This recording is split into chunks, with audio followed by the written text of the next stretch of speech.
Alright, so I'm looking at this file. Alright, oh boy. Okay, space bar. I'm gonna turn off the magnetize. Control 1, right click, face +4. I'm gonna select this half. I'm gonna delete it. Here. Just gonna select those, press R, smash it flat, hold X, align it to the grid, grab these, press R, flatten it, press X, align it to the grid, grab these, press R, do that, press and hold X just to make sure it's aligned. This backspace, wait, shift right click, hold, delete vertex, delete vertex.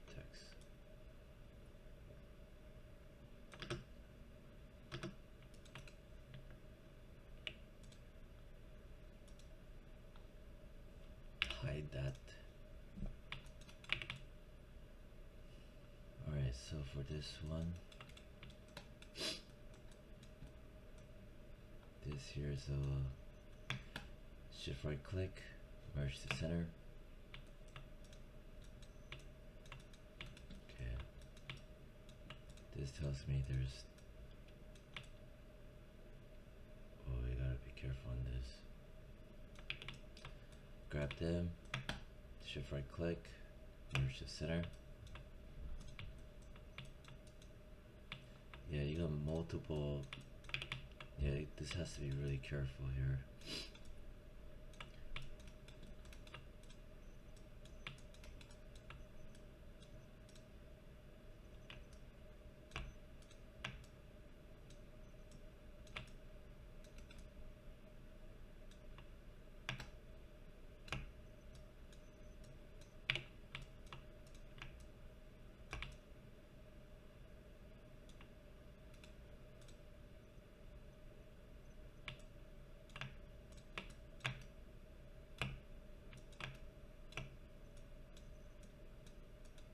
Okay, nice.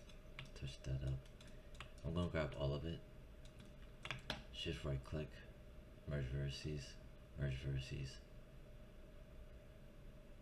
And so I have 160. Okay,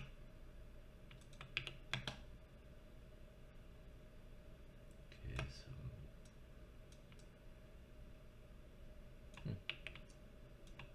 0.01. Why is it doing that?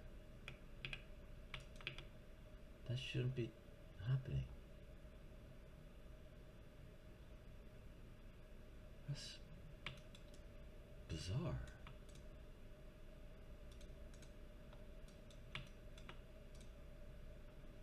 Why is that doing that? What?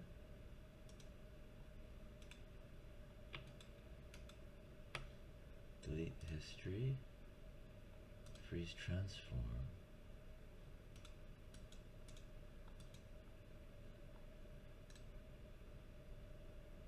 Okay, wait. So 160. I delete the history. So this is a perfect example about the history. Sometimes that it will do things, weird things. Now I'm gonna merge vertices. So it dropped by 8 vertices. Alright, so please remember to do this periodically, double check. Alright, so from there, I'm just gonna use one side of the face. I'm gonna grab this, press H, grab this. We grab the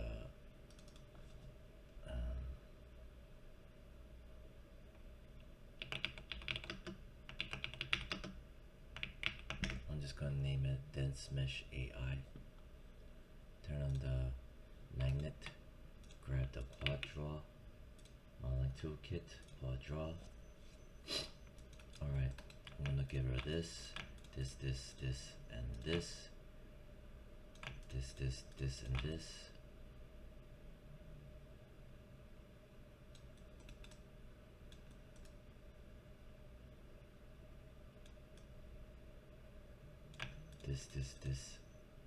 this.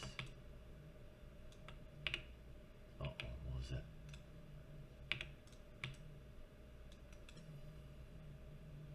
Okay. Then from there, like that.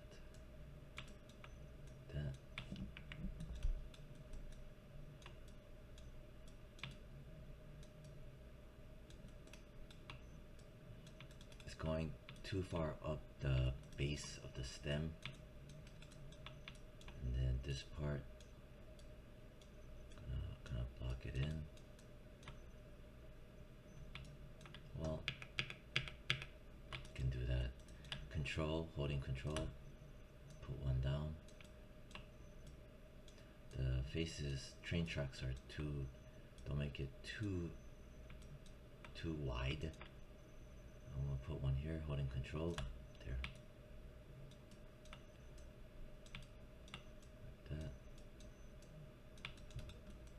Like that. Put a dot over here, over there, hold shift. I'm gonna kill this off, holding control shift.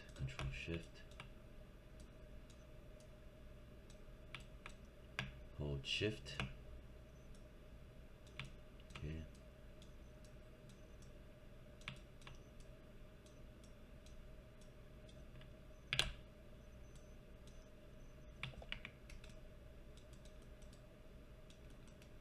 Hold control, place one there.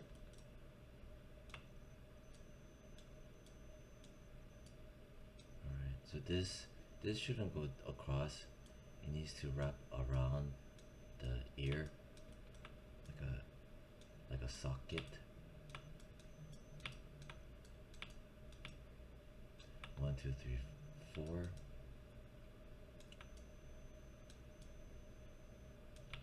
So I'm gonna put 4 here on this front facing. Put 4. On the side, I'm gonna put 2, and in the rear, I'm also gonna just make it 4. It seems to like even numbers, because you could subdivide it evenly. 1, 2, 3, 4. Gotta pull it a little bit more.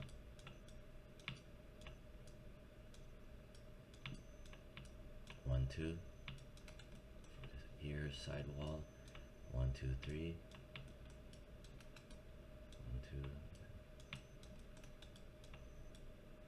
Put 1 here, holding control. This way now it's 4.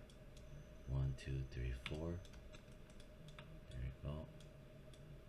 Here, and then put 1. That way it's 2 on this, 2 on the side, like so.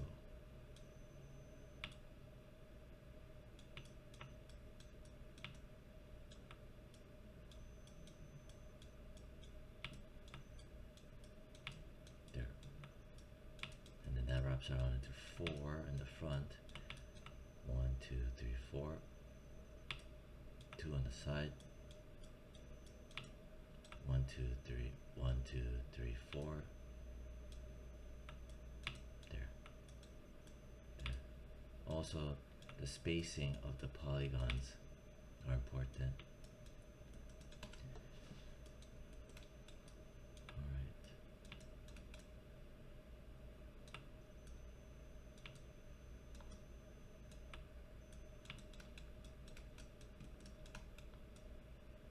Okay. And then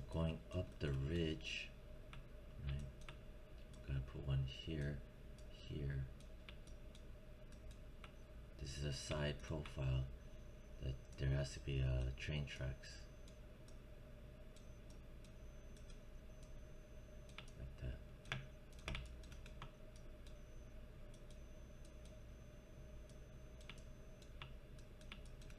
And have to be careful about not making the lines too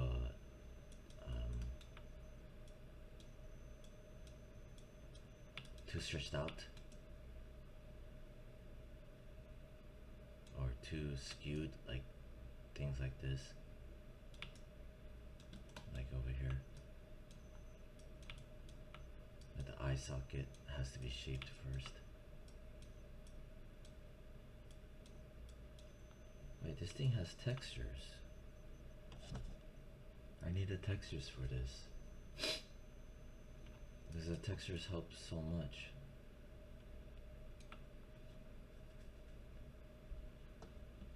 Hold on. Alright. So,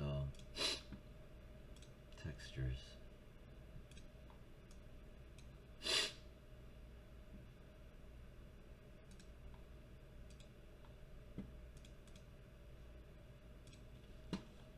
Press 6.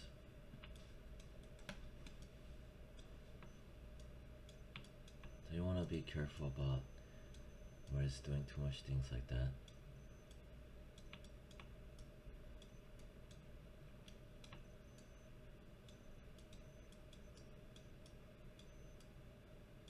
Like something like this is okay.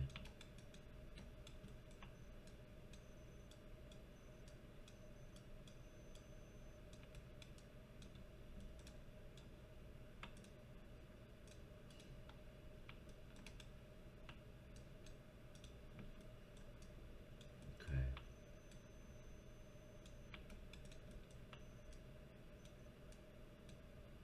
Dot, dot. Put another one here, holding control. Just blocking out the main shape. This is what I mean by that the textures help tremendously. So here's the tear duct, way over here. Yeah, see.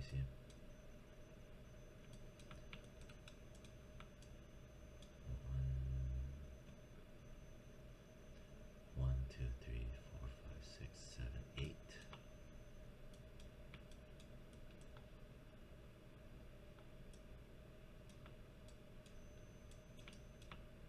Dot, dot.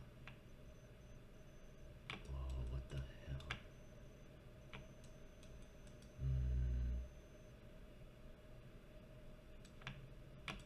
Different angle. It doesn't want to cooperate. I put a dot, dot. Okay, so that seems to help. For it, when there's things like this going on, it kind of, the quad draw, it kind of short circuits because it doesn't know where the plane is for these cards when it's underneath the dummy mesh. Anyway, so that's why I put dot dot here and then dot dot here, so that these four can link up and create a quad. Come on, please, just set this to edge, hover over here, hold tab, pull on that.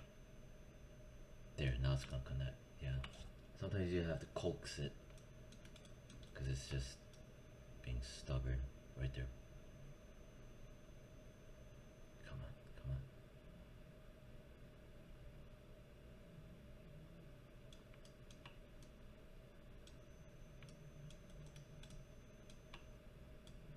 There you go. Hold control, top one there.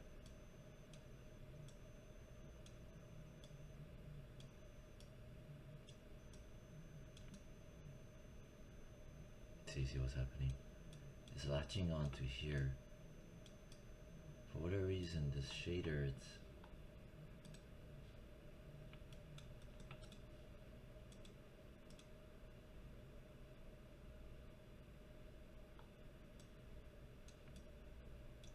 not see-through.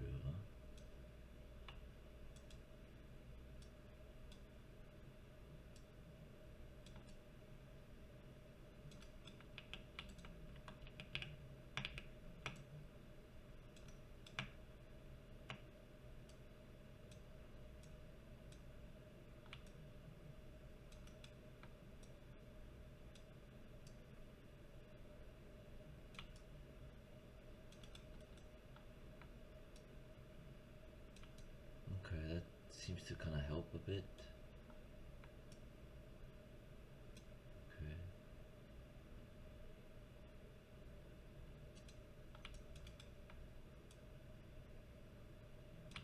Okay. I'm turning off any shine basically. That doesn't matter. Alright. That might help a bit to help me see better. So right now it's denting in because it's there's not enough information, so it's just denting it to the closest mesh line of the dummy mesh. See, it's sticking over here. So if I put one here, so if I hold control, right, and then hover over this line, hold control. Whoa, shit. What the hell just happened? Something's wrong. There's like multiple edges or vertices or something going on. Uncheck that. And then press H to hide it. I gotta figure out what's up with this.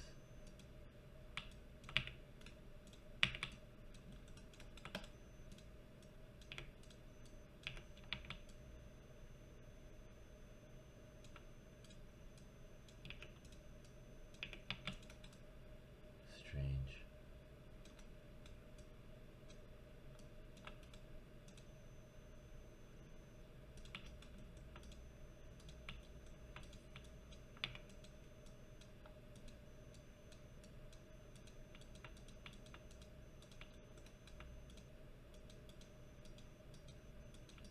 Okay. It seems okay. Strange.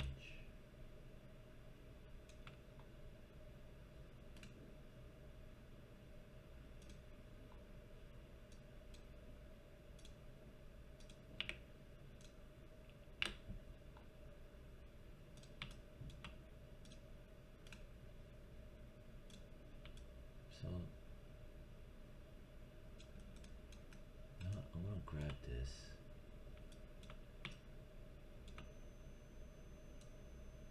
Maybe I can coax it out, like here? No. Come on.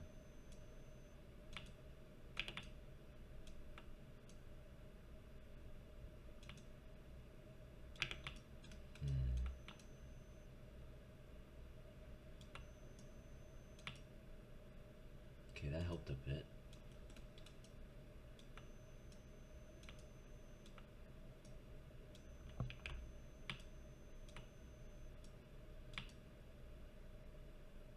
Okay. Basically, I'm trying to raise it to the surface. Okay, there. That helped. That helped. Okay. So basically, it's trying to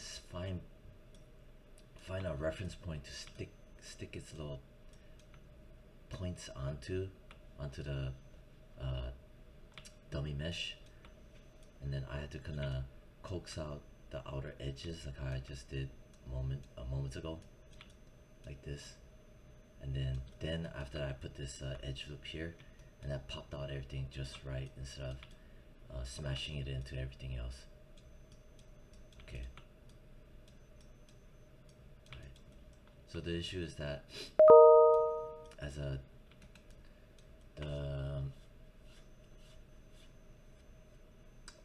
how do you say that, after a certain point more edge loops have to be added, but then when you add more edge loops, it has to be specific locations on the face so that it adjusts in real time. And then when that adjustment is, see right here, when that adjustment is done in real time, it sets the path forward, meaning like construction wise, it's a positive impact on the construction. But then if we leave it at a low poly and then just leave it like that, then this happens where it just gets buried underneath the dummy mesh. See? So real-time updates in terms of adding more and more geometry has to be done.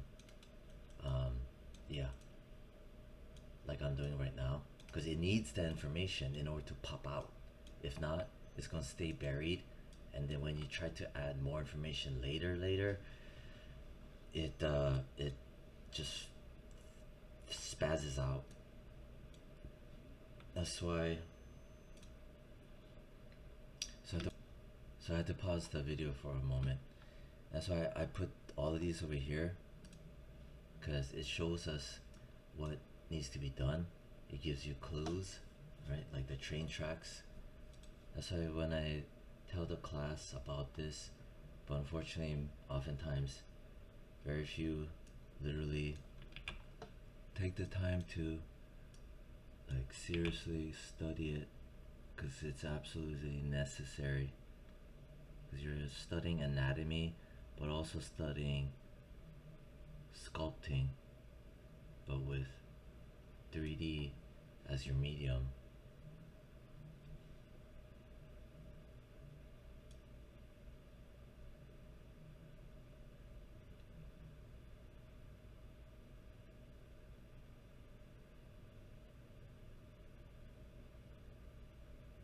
There. And then things like that. I'm only showing every fourth one or so, because that's what's more or less the bigger picture.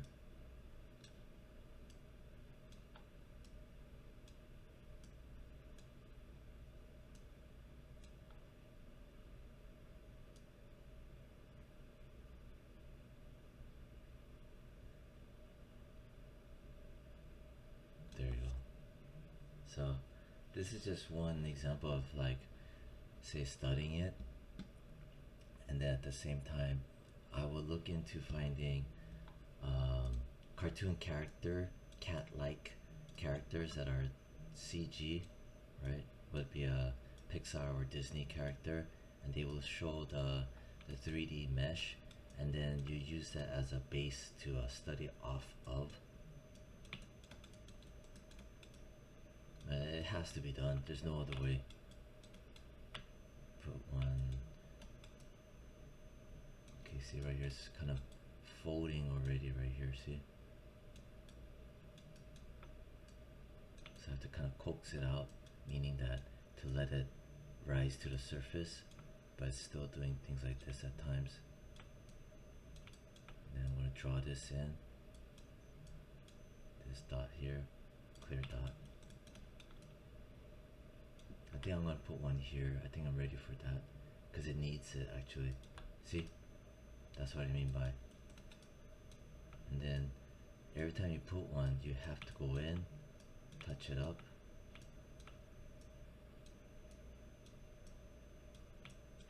See, this one's where we're losing its mass a bit. Alright.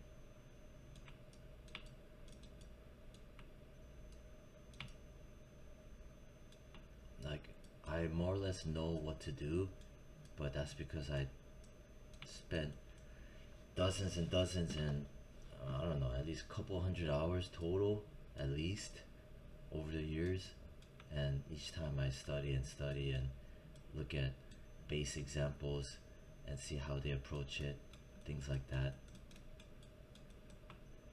Like if this was my model to create, I would already have multiple image references of 3D characters that are similar to this shape, and then find their wireframes online, searching on Google, spend like a couple hours easy just searching for reference images, whether it be like on Pinterest, etc.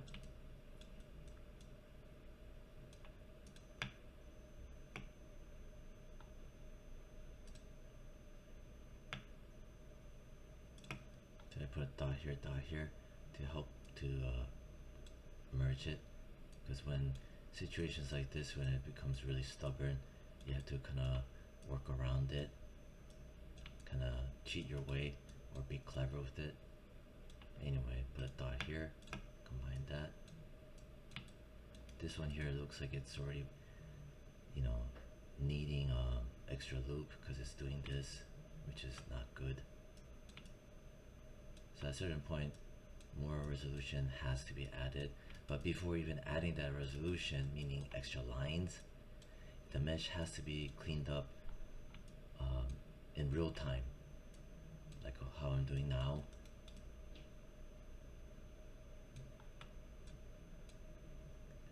You have to be careful about skewing and stretching. I'm looking at the base of the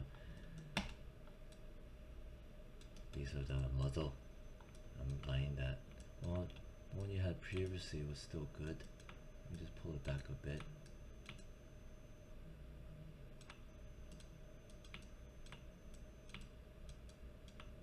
Have to be careful about this.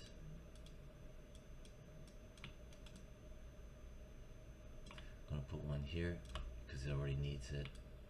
That's what I mean by real time. This is what I mean by updating it in real time and not leaving it at low poly forever, because when you try to add more and more later on, I don't know, the base mesh, meaning the high density mesh versus the quad draw, it starts to have conflict in terms of being able to place and add more edges, right? So you have to do it in real time and clean up the mesh too. So like here I'm doing this, and I notice here, see how it's collapsing, see. So this tells me already, because it's stretching too, so it's giving me clues that it's time to add already. But before I even add, I need to prep the area to receive the additional edge loop. See, this is what I mean by. And then once I add the extra edge loop, I have to go back in immediately and start to touch it up like this to make the edges nice. See, I'm already stretching, but I gotta pull this back and remember that I need these edge loops here. And then pull this because they're too close. Having the edges too close to each other, it's gonna blow up the model later. Like here, too stretched, so I'm gonna pull it back.